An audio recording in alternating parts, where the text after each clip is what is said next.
ክብር የተነሳ የምትንቀጠቀጥን የኔ አይነት ደስ ይበላችሁ አባቶች፣ ፀሐይ ሳትጠልቅ በፊት በኮረብታ ላይ ይታያችኋል ብሏል።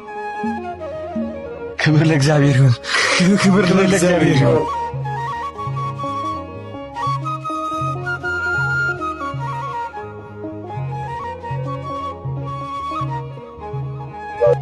ስለምን ትቻኮላላችሁ? ወዴትስ ነው የምትሄዱት? አባ ቢሾይ ጌታ ኢየሱስ በዚህ ይገለጣል ብሎን እየሄድን። እባካችሁ እኔንም ውሰዱኝ ልጆቼ፣ እባካችሁ። ይቅርታ መፍጠን ይኖርብናል። አልችልም። ልጄ እባክህ ካንተ ጋር ውሰደኝ። ራሴንም መርዳት ከብዶኛል። ወዴት ነው የሚሄዱት አባቴ? ወደ ኮረብታው እየወጣሁ ነው። ይምጡ ልርዳዎት፣ ይምጡ ልርዳዎት።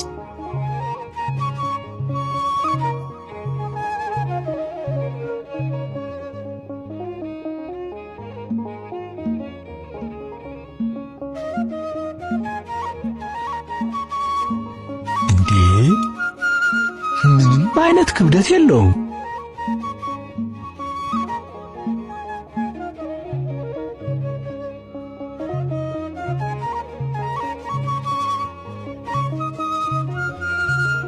ምንድነው የሆንኩት? መራመድ እኮ አልቻልኩም።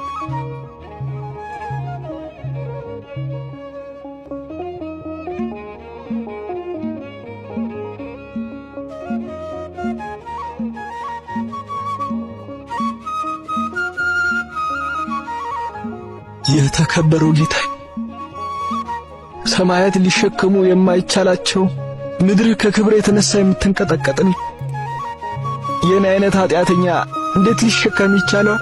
ዛሬ እኔን ስለተሸከምከኝ የሰውነት ከሞት በኋላ እንኳን ወደ አፈርነት ሳይቀየር ይሁን።